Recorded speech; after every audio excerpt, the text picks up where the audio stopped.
Hey, you guys, it's Dr. G from Feel Good Functional Medicine and Possibility Doc. And today I'm talking to you about something I'm so passionate about because this has been my recent path. Going from a person who really didn't feel like I could do any exercise at all. And now I'm able to, I took a 10-mile run this week, which was really thrilling for me because I never in a million years thought I would do that again. Really, the last time I ran that far, I was like 23. And even at that time, it seemed like a miracle that I had done it. And to be now 54 and be able to do that, this is something I want to share with you guys how you can return to play and what are the first steps towards getting back to activity. Maybe you've been raising kids a long time, haven't had enough time for yourself. And I want to give you some simple tips for number one. I'm going to talk about how you can get back into activity happily, right? Without it being too painful. What's the logical progression so that you won't hurt yourself? And what are my best tips from both a conventional doctor perspective, an integrative doctor perspective, and a biohacker perspective? Okay, what are all those things? So first off, when I think of how do we get back into exercise, if we're not exercising regularly, a lot of times we're going, I just don't feel like it. And we need to link it to something positive. So I think of goodness, growth, and games. All right. So goodness. In terms of goodness, how can we link exercise to something good? I often think of friends.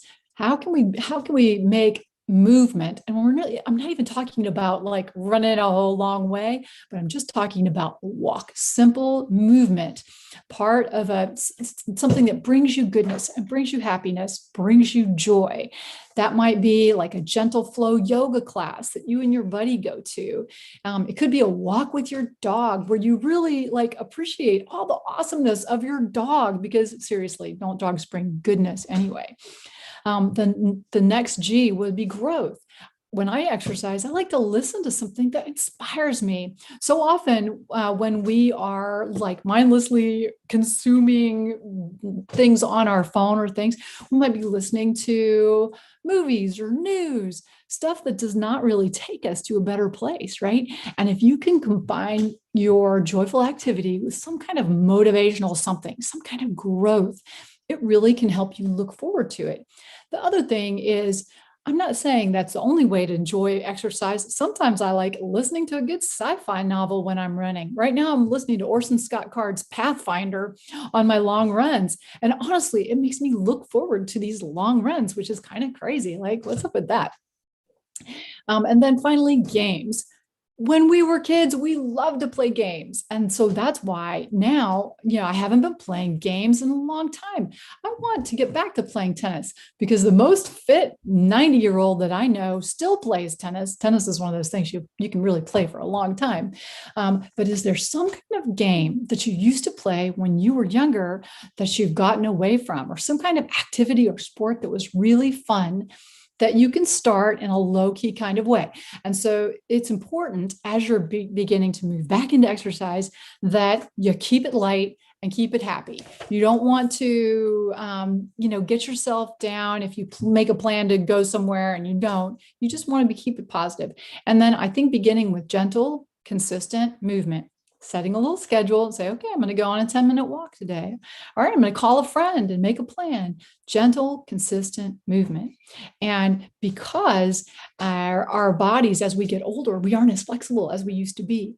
And all of the explosive movement that we had when we were kids, when we could jump high and run fast, that really comes from all the connective tissue holding together the muscles. And so it's important that you stretch. All right. Stretching and using a foam roller, actually, while it might be painful at first, can be very helpful on your journey for trying to return to play and feel good. You got to say to yourself, oh, it hurts so good, right? Thank you, John Cougar Mellencamp. And then, after you're doing regular, gentle, consistent movement, and doing a little stretching.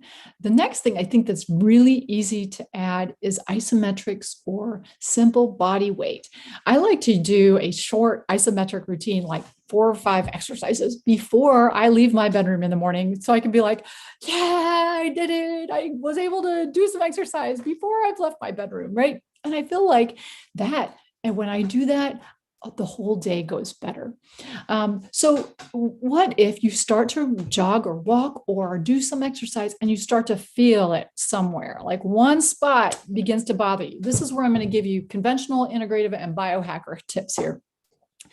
The conventional wisdom is still good. The advice that I would give someone as a family doctor, I've been a family doctor for more than 20 years, is, rest it, ice it. Compression can be helpful to support it and elevate it, right? Now, when something starts to hurt me, I jump on it so fast.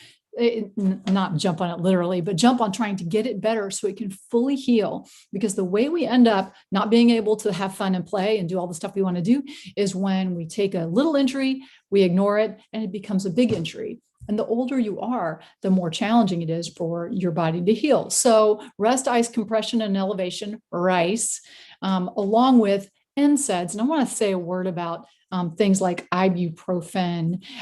They are in some respects a little bit dangerous. Now, we know that if you've had a heart attack before, taking a non-steroidal anti-inflammatory medication like ibuprofen, or naproxen, these can increase your risk of congestive heart failure, of heart attack, of kidney problems, of gastrointestinal bleeding. So they're not without risk, especially if you have cardiovascular issues. Okay, so you want to be very careful with that. And maybe you want to use something a little different that will reduce inflammation without increasing that risk. And that would be turmeric.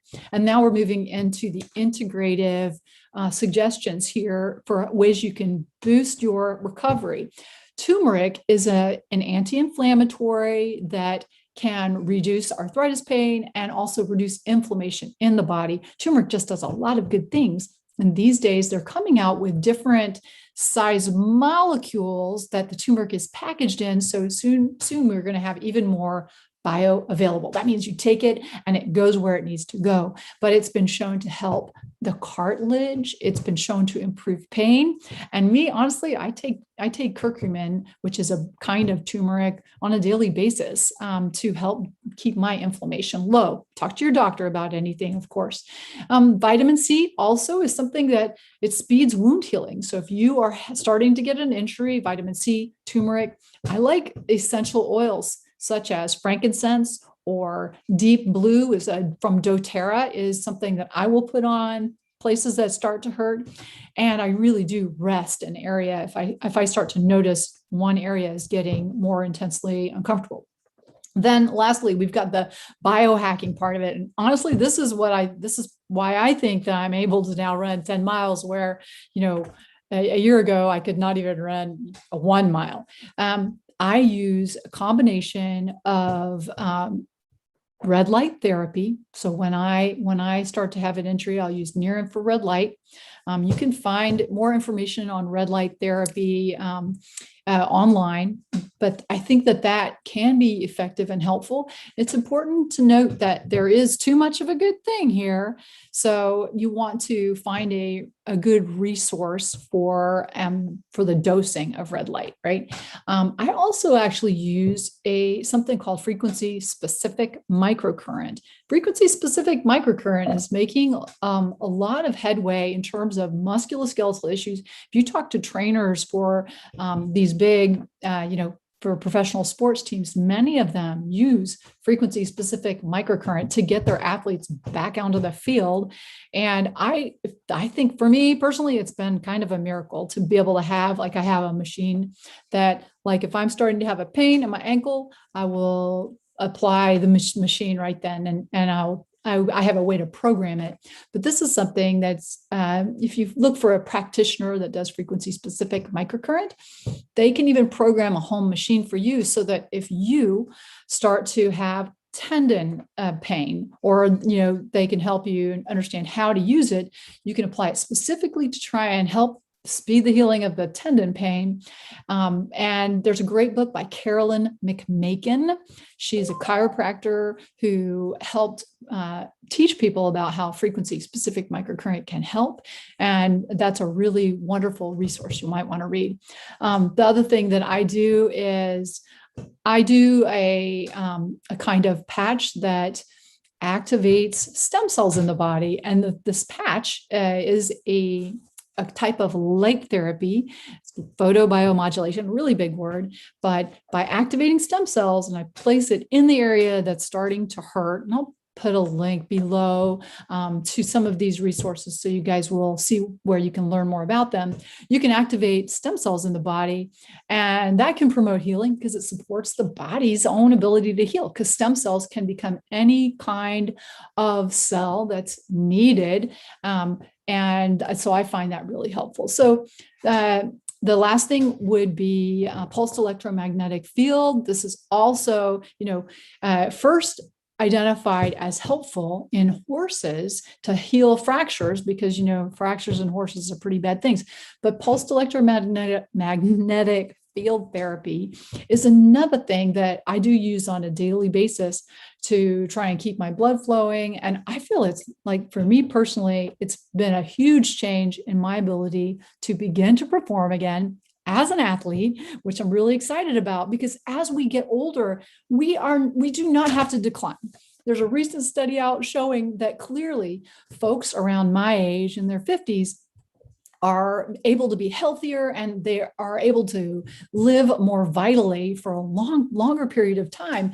And now that we understand more about how to make that happen, it is some basic choices, and exercising and getting yourself moving is one of those things that's going to help change the whole trajectory of your life, no matter where you are in your life, whether you're 20, 30, 40, 50, 60, 70, 80, or 90. I just recently saw this amazing video of this 90-year-old woman from Japan who is teaching aerobics and strength classes. And she was just so incredibly vibrant and alive. And, that's the way I want to be when I'm 90. I know you guys do too. So I hope that this has been helpful to you. I will create a transcript of this and post it below, and also give you the different resources that I talked about. So you guys, if you start to exercise, know that it's going to improve your mood. It's going to improve your focus. It helps your brain. It helps your memory. It will help your relationships, and it can trickle down into every other part of your lives. So I'm excited to just chat with you for a minute, and I hope that you have a wonderful day. I'm sending everybody out there a big hug, and just this weekend, I hope it's wonderful, and get outside and get some joyful movement in. All right. See ya.